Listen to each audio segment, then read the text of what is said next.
Bem, amigos, muito bom dia, muito boa tarde, muito boa noite a todos vocês aí que curtem o nosso canal Cockpit do Xande.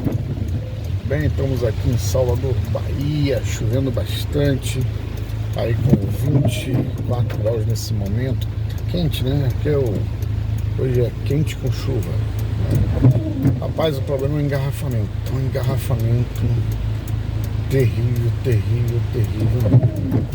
É normal, choveu já é engarrafado, né? Salvador geralmente é uma cidade muito, para quem não conhece, é muito engarrafado. Aqui estamos na avenida paralela, na altura aqui do bairro do Imbuí. E aqui é muito engarrafado, né? Normalmente. Choveu, piorou. Muito bem, hoje dia 23 de outubro de 2023, eu deixo a pergunta: quem é que cai mais? A Luz da Light ou o Vasco? Aí você decide, tô brincando. E amigos, eu gosto muito de fazer aquele react. Eu vou jogar um tempo aqui que eu tava vendo a eleição na Argentina, né? Aí dizendo que o tal de Milei, por isso que é liberal, né? Eu prefiro assim, eu gosto de cara com viés liberal. E estão dizendo que parece aquele massa que vão disputar a eleição na Argentina. E aí vamos aqui ver aqui um vídeo falando alguma coisa dele lá, para ver o que eles estão falando aqui na Jovem Pan. Pessoal, crédito é Jovem Pan, se inscreva lá no canal dos caras. Eu gosto muito da programação da Jovem Pan. A gente recebe agora ao vivo aqui no Jornal da Manhã o Alberto Pfeiffer, que é coordenador do Grupo de Análise de Estratégia Internacional da USP. Doutor, bem-vindo ao Jornal da Manhã. Bom dia. Da USP. Bom dia. Bom, Alberto, a gente trouxe, abrindo a edição de hoje, já um perfil dos principais candidatos, pelo menos dos candidatos que agora seguem para o segundo turno.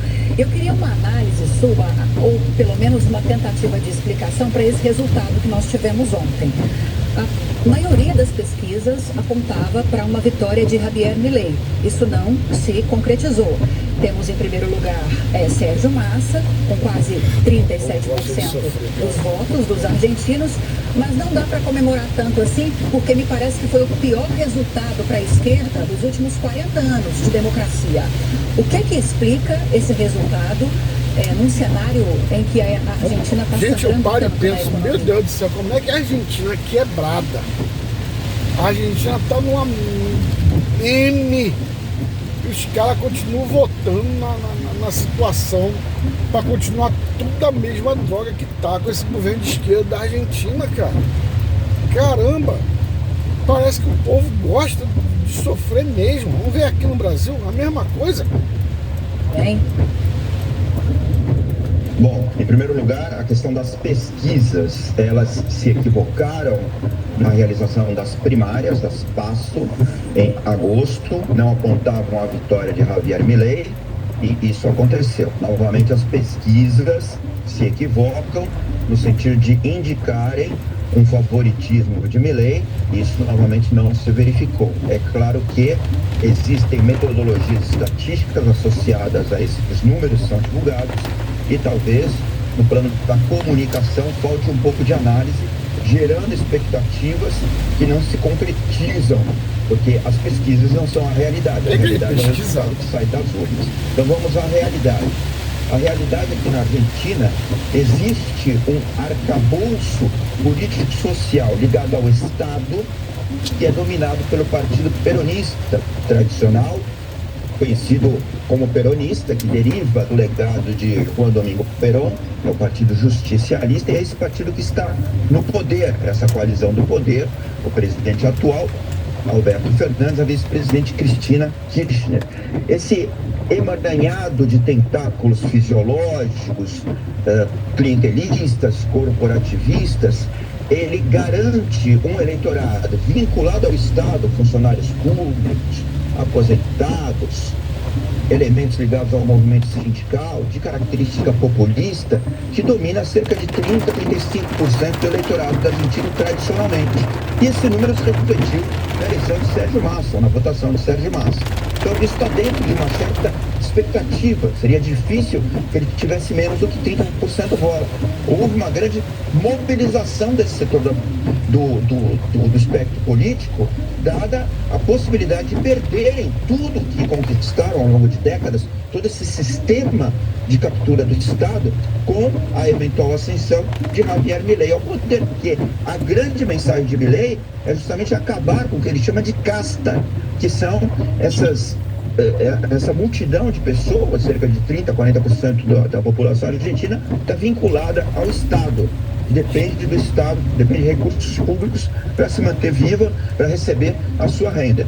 Então, esta foi o primeiro grande embate, digamos assim, entre o status quo e entre a ameaça que Milei representa, de terminar com esse status quo, diminuir o papel do Estado, reduzir o tamanho do Estado, reduzir o número de ministérios, mudar a lógica econômica, a distribuição do peso. O Estado não produz nada. O Estado não produz nada. O Estado toma o que é seu.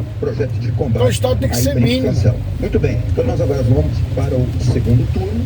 Milei tem 30% do voto, Massa teve 36%, e agora a resultante que levará a eleição do presidente será para onde migrarão os votos dos outros movimentos. Muito provavelmente, Massa terá os votos dos dois candidatos minoritários, que dá cerca de 9% do voto, deve ir para alguma coisa como 45%, o que ele já sai de largada, e Milei deve receber uma boa parte dos votos da terceira colocada, Patrícia Bullrich, que já declarou que é contrária a Sérgio Massa e que pode ajudar na migração de votos para Milei. Deverá ser uma disputa muito apertada e cujo resultado nesse momento é bastante imprevisível, e talvez as pesquisas não consigam capturar o que realmente sucederá no segundo turno. Alberto, ontem no discurso depois do anúncio do resultado no hotel, o candidato Milei disse o seguinte: a campanha fez com que muitos de nós que queremos uma mudança nos confrontássemos. Por isso veio encerrar esse processo de agressões e ataques. Estou disposto a recomeçar do zero, embaralhar as cartas e começar de novo para acabar com o kirchnerismo. Mas foram exatamente as agressões e os ataques que deram a ele um protagonismo que ele não tinha até então na política local.